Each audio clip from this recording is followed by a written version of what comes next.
L'histoire des Juifs de Russie et de Pologne, un feuilleton proposé et présenté par Gérard Inger. Bonjour. Nous avons vu qu'en 1921, la guerre civile russe est terminée par la victoire des bolcheviks. Pour autant, la vie juive ne va pas être simple parce que s'il n'y a pas d'antisémitisme officiel, les bolcheviks ne veulent pas de vie religieuse juive et ils ne veulent pas d'autonomie juive. Donc tout ce qui concerne l'organisation des communautés, les keilot, sont supprimés. La lutte anti-religieuse est forte et elle va être particulièrement forte contre les juifs. La quasi-totalité des synagogues va être transformée en entrepôts, en clubs de danse, en centres culturels. Donc la vie juive va être désorganisée et la vie culturelle va souffrir. Malgré tout, il va y avoir la reconnaissance du yiddish comme langue officielle, pas de l'hébreu, parce que l'hébreu c'est pour les sionistes et les sionistes sont pour les bolcheviks, les adversaires de la révolution. Donc l'hébreu est pourchassé en Russie, les écoles hébraïques ne sont pas autorisées. En revanche, le yiddish est favorisé, lui, et les écoles juives peuvent donner des cours en yiddish et faire connaître la littérature dans cette langue. Donc, une vie juive mutilée, les partis bundistes, sionistes, etc. sont interdits, la pratique religieuse est plus que difficile, mais la langue est reconnue et l'enseignement possible.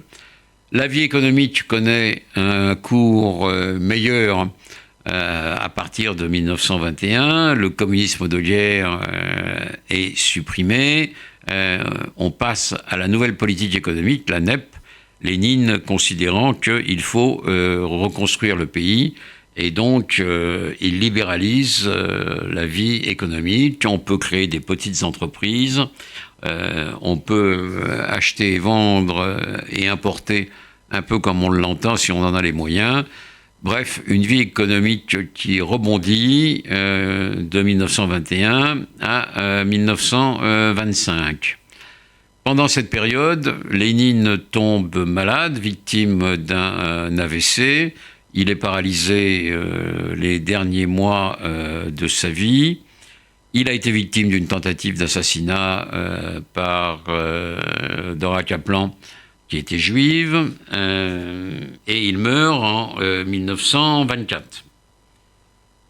À sa mort, tout le monde s'attend à ce que Trotsky devienne le successeur de Lénine, mais ça ne sera pas le cas. Son rival, Staline, qui est devenu le secrétaire général du parti alors qu'il était auparavant commissaire aux nationalités, est beaucoup plus habile que lui. Il prend en main tous les leviers de contrôle.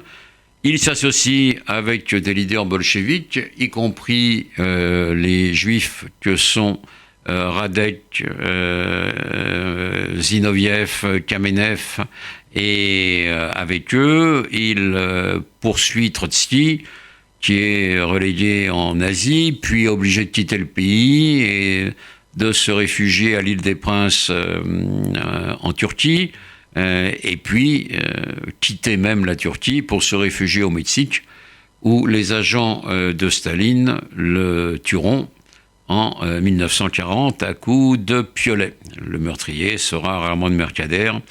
Il y a eu beaucoup de livres et de films faits sur cette histoire. Staline pratique la communisation à outrance. Il ne veut que le socialisme dans un seul pays. Et cela signifie la fin des libertés économiques. C'est la création des kolkhozes, puis des sovkhozes. C'est la mise en place des plans quinquennaux. Donc une vie économique à nouveau difficile et pour les Juifs la fin d'une période qui était un peu moins sinistre que la précédente et qui redevient pénible. La nationalité juive est reconnue, mais elle est sur les papiers. Mais les Juifs n'ont pas de territoire et ça devient une nationalité bancale. Staline donc va, à partir de là, avoir une idée de génie, entre guillemets, c'est-à-dire créer un territoire pour les Juifs, et ça va être l'expérience du Birobidjan.